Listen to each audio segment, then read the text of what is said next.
it's not an accident that JP Morgan buys every asset at a huge discount. It's not an accident that, they are eliminating competition. The financialization and the gamification of markets in the past decade will make this final reckoning worse. You're not making any money. You're making zero, literally zero. And you feel safe, but you're getting screwed.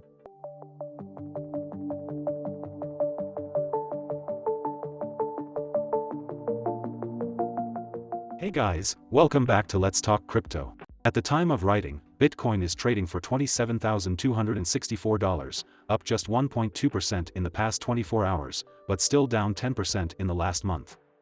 In a recent interview with Blockworks Macro, Mark Yusko gave his take on the current Bitcoin price and the ongoing banking crisis.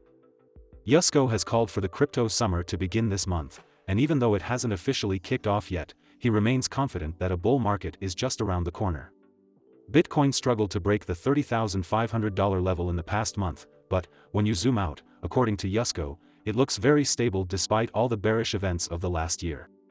Two of the most recent events that could have caused Bitcoin's downfall were the banking crisis and the crackdown on cryptocurrency, both of which were carefully planned, in Yusko's opinion. He believes that there is an ulterior motive behind everything happening in the markets right now, and people should not be worried about Bitcoin or its current price, but something else entirely. Let's listen to Mark Yusko as he shares his outlook for Bitcoin and the ongoing banking crisis. But before we do, please consider subscribing to our channel, as we bring you daily content on the latest crypto news. And now, let's jump right into the video. Clearly, we're on a roller coaster. Interestingly, a couple factoids. So we're down about 10% in the last month. And why does all this matter at all?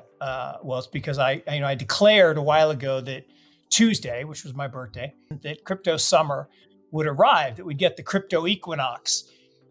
I think I might be early. Maybe it's June 15th. At June 15th was the spring equinox last year. Maybe it's gonna be June 15th this year, so maybe I'm a little early.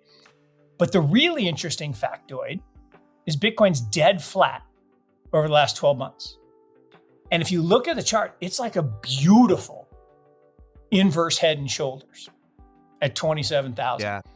And so, I think we need some good news to get the momentum going. On the margin, there are a few that said, whoa. Banks are less safe. I need to be my own bank. Yeah. And there was literally some demand for BTC.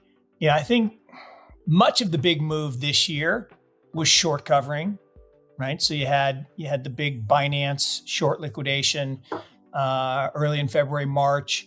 You had more short covering around some kind of news around the liquidation of the Mt. Gox stuff that actually didn't happen. And so that was part of it. But then you had some real demand, right? I mean, MicroStrategy, Michael Saylor was out buying, and that was real. But I do think, and actually the topic of my presentation later today is about the banking crisis of 23. And I go back throughout history of the banking crisis from the 1800s to the 1900s. And what's interesting is if you would have said, we're going to have 3 of the largest bank failures in history this year, which was not on anyone's bingo card, by the way. So there could be another wave of failures going on. And we've seen that with PacWest and Western Alliance and things like that. But if you would have said that was going to happen, you would have thought, oh my God, Bitcoin's going to crash. Instead, it's up meaningfully. And the more you extend the euphoria, the more crazy people get. Yeah. The more risk they seek, the more margin they're willing to take, the more assets they will cross-collateralize. And when it unwinds, that's why it's the markets take the escalator up and the elevator down. And that's just the way it works. And again, it's not necessarily a bad thing. That cleansing, we talked about it with, the winter in crypto, and, winters are not bad. we need them to, kill off the bad and, erase the bad companies and the tech bubble crashing in '01 and '02, right? We needed WorldCom to go away. We needed Enron to go away. We needed, Puma Technologies to go away in order for Chewy.com and Amazon and other companies to emerge and become stronger. And for people to say, oh, okay, that's how you do it. That's good. I like that. That other stuff was bubble. But I think the financialization and the gamification of markets in the past decade will make, I believe, this final reckoning worse. And leverage is down a lot, but it's still higher than both '09 and '08 and '00. And it's because the Fed held interest rates at zero for 13 years. And they shouldn't have. But they did for a reason. They did for a very specific reason.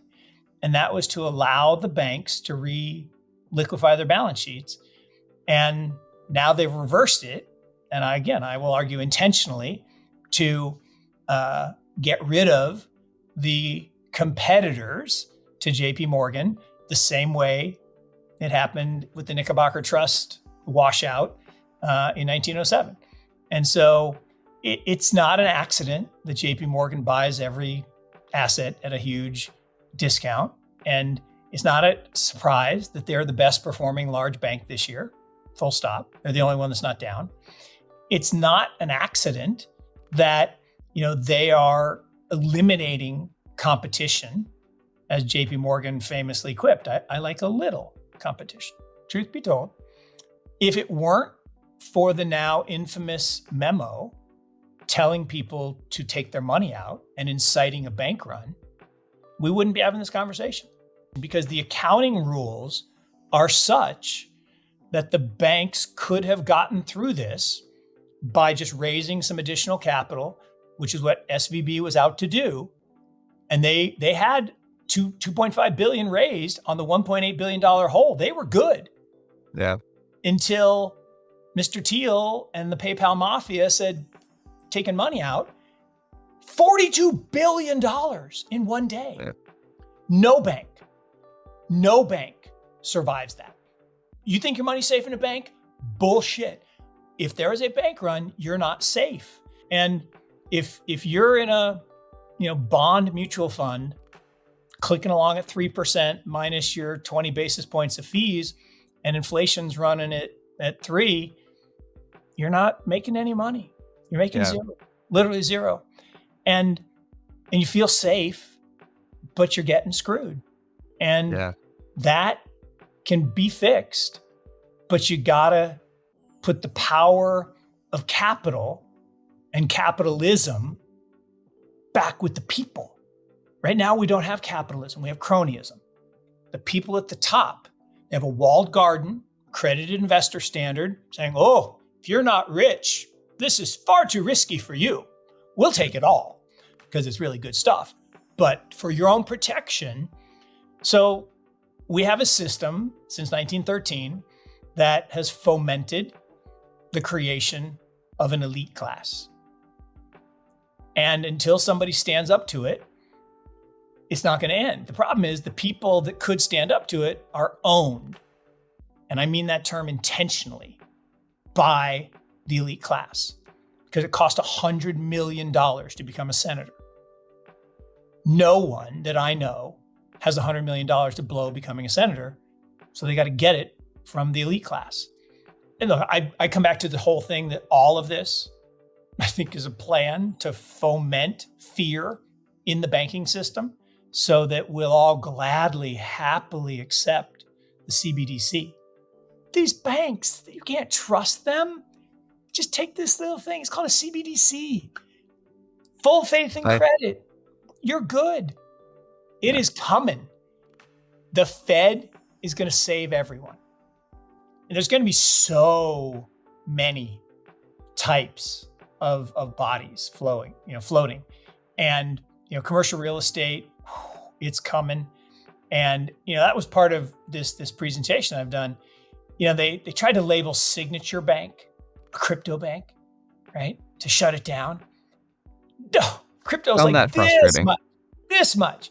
It's all real estate, and they are going to get destroyed, right? Those loans are going to get destroyed. And so there's no way the FDIC could bail them out because they don't have any money. In fact, the announcement today, they're going to charge the big banks billions of dollars to try to replenish the FDIC coffer because they burned it all up on FRC. And it's bad. And if you remember back global financial crisis, all roads lead to Jamie Dimon. Jamie decided not to foreclose on loans that his friends had. And you could do that, I guess, if you're the boss. And that is likely going to happen again, right? You're going to see selective enforcement or selective calling. And look, if you're a small regional bank right now, you're done, right? You have no friends. There's not going to be anybody to come rescue you. If you're a small community bank that, lent to all these nice local businesses, nope, they're not going to help you. But if you own trophy assets that, JP Morgan get their mitts on, guess what? They'll help you. According to Yusko, more bank failures are looming on the horizon, and the Federal Reserve's plan to introduce central bank digital currencies, CBDCs, is allegedly meant to rescue people from these failing banks. These two factors alone are more than enough reason for people to turn to Bitcoin as a safe haven to secure their wealth. What do you think of Yusko's outlook on Bitcoin and the current banking crisis? Let us know in the comments below. If you enjoyed this video, please make sure to give us a like and subscribe. Thank you so much for watching. This is Let's Talk Crypto, and we'll see you in the next video.